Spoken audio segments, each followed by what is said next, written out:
envahis-moi. Envahis-moi de ton esprit. Envahis-moi, oui, de ton esprit. Envahis-moi. Envahis-moi de ton esprit. Envahis-moi. Envahis-moi De ton esprit. Jésus, envahis-moi. Envahis-moi Yaonia Valane. ton esprit. Envahis-moi de ton esprit. Chantons ensemble. Envahis-moi. Envahis-moi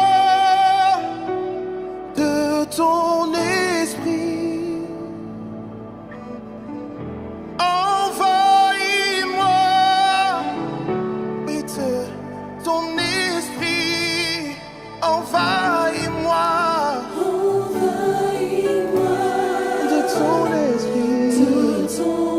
esprit. Envahis-moi de ton esprit. Jésus, envahis-moi. Yaonia Valane. Envahis-moi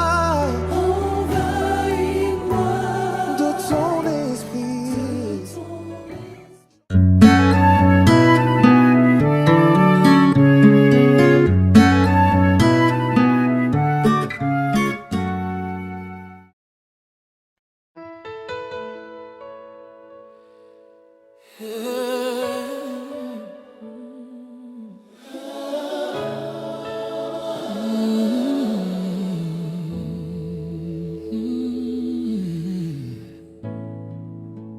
Esprit de Dieu,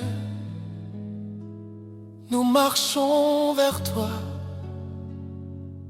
pas après pas, dans ta présence.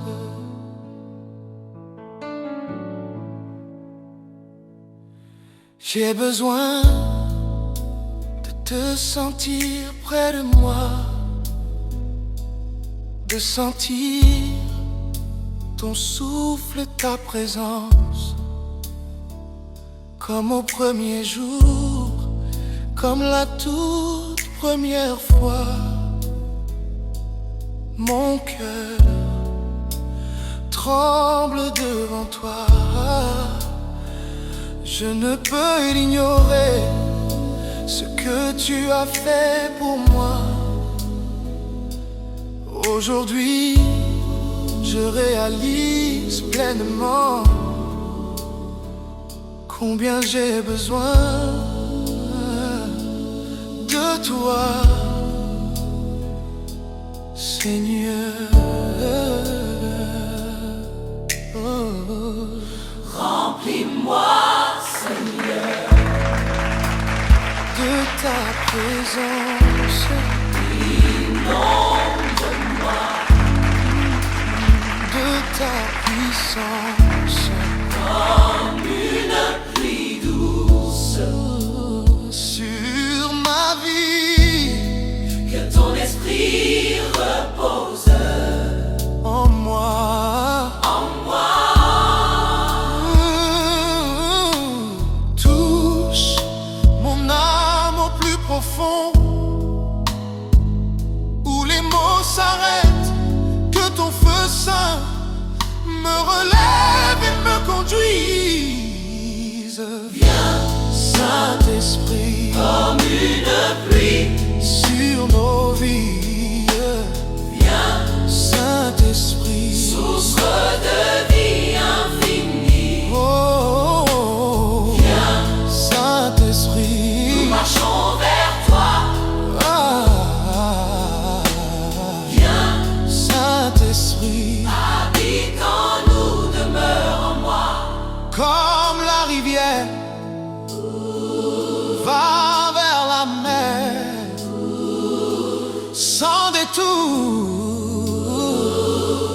sans retour. Mon âme marche vers toi. Je te donne tout ce que je suis. Oh, prends ma voix, Prends mes pas, prends mes silences, et mes cris, fais de ma vie ta demeure là où ta gloire s'établit. Viens Saint-Esprit comme une pluie, sur nos vies. viens Saint-Esprit, chanson de vie infinie. oh, oh, viens, Habiter parmi les messagers de Mokolo. marche avec nous sur ce chemin sacré. Utilise-nous, rends-nous capables. De toute œuvre bonne et consacrée, viens, Habiter parmi les messagers de Mokolo. fais de nous un peuple debout, Enraciné dans la foi, conduit par ton esprit doux.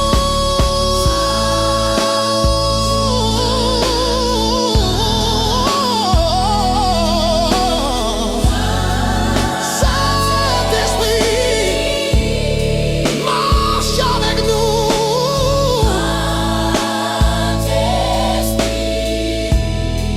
Marche avec nous.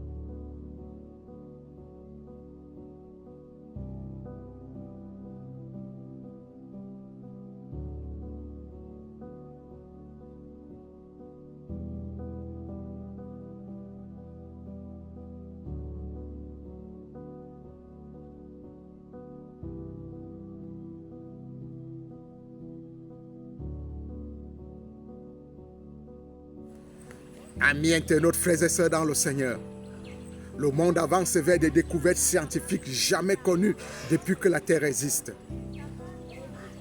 Le grand prophète Daniel écrit que dans les derniers jours, la connaissance augmentera. L'apôtre Paul renseigne les Colossiens dans le chapitre 1, le verset 9 à 10 de son livre, qu'il faut se tourner vers l'intelligence spirituelle pour muscler sa relation avec le Seigneur. Vous allez me donner la permission de lire 2 versets dans le chapitre 1, le verset 9 et 10 de l'épître aux Colossiens. Il est écrit: c'est pour cela que nous aussi, depuis le jour où nous avons été informés, nous ne cessons de prier pour vous et de demander que vous soyez remplis de la connaissance de sa volonté, en toute sagesse et intelligence spirituelle, pour marcher d'une manière digne du Seigneur et lui être entièrement agréable, portant des fruits en toutes sortes de bonnes œuvres et croissant par la connaissance de Dieu. Amis internautes, frères et sœurs dans le Seigneur, l'apôtre Paul oriente les chrétiens constituant les générations de la dernière tranche de la vie de l'humanité à développer l'intelligence spirituelle. Parce que l'intelligence spirituelle permet de désamorcer les bombes déposées par l'ennemi. L'intelligence spirituelle répond aux questions: pourquoi tout ça? Quel sens donner à ma vie? L'intelligence spirituelle n'a rien à voir avec la religion. L'intelligence spirituelle n'a rien à voir avec les dogmes. C'est une question de profondeur. Un type athée, un type traditionnaliste ou agnostique peut avoir une haute intelligence spirituelle. C'est une question de développement de soi. C'est une question de musculature dans la relation avec le Seigneur. Écoutez ce qui caractérise l'intelligence spirituelle, tant recommandée pour les croyants qui ont atteint la dernière tranche de la vie de l'humanité. C'est la capacité à donner du sens. C'est la conscience de l'interconnexion. Ce sont les valeurs qui tiennent quand ça secoue. C'est le silence intérieur, l'humilité et l'émerveillement. L'intelligence spirituelle compte car sans elle, les autres intelligences sont dangereuses, iniques. Parce qu'un type intelligent en mathématiques et sans éthique vous donne des armes chimiques. Un leader charismatique sans intelligence spirituelle vous donne un manipulateur. Avec l'intelligence spirituelle, on utilise le quotient intellectuel et le quotient émotionnel, non pour détruire, mais plutôt pour construire. Vous allez me poser la question de savoir comment ça se travaille pour développer son intelligence spirituelle. C'est une question incontournable. Il n'y a pas de recette magique, mais plutôt trois leviers qui reviennent. 1. Questionner. Qu'est-ce qui compte vraiment pour moi? Qu'est-ce que je regretterais de n'avoir pas fait? 2. Pratiquer le silence. On doit s'éloigner de tout et rester seul avec ses pensées. 3. Servir. L'intelligence spirituelle monte vite quand on sort de soi pour aider quelqu'un qui ne peut te rendre. Il faut établir la différence entre l'intelligence spirituelle et la religion. 2 personnes voient un mendiant. La première, qui est une personne religieuse, donne parce que la charité est un commandement. La deuxième personne, qui a une haute intelligence spirituelle, donne lui aussi, mais parce qu'elle perçoit l'humanité commune et le sens de la solidarité. L'une n'est pas meilleure que l'autre. Le problème, c'est quand la religion devient juste l'apparence ou quand le spirituel devient le flou qui évite l'action normale. Il faut développer en ces temps de la fin son intelligence spirituelle parce qu'elle nous permet de nous éloigner de ce qui est temporel et superficiel. C'est un muscle à développer. Et ça se muscle avec la pratique du silence et de l'observation. Ça se muscle avec la pratique du travail sur les valeurs. Ça se muscle avec le service désintéressé. Ça se muscle également avec l'étude et la confrontation. Nous avons terminé une semaine, la 22e semaine de notre année de grâce. Le Seigneur nous a donné le souffle de vie et nous avons justement vaqué à nos différentes occupations. Le temps est venu pour une contemplation et même une adoration à offrir à celui qui nous donne la capacité du mouvement et de l'aide. Passez une excellente journée de sabbat et surtout réfléchissez sur l'usine qu'est l'intelligence spirituelle en notre temps appelée l'époque de la fin. Que l'Éternel vous accompagne. Shalom.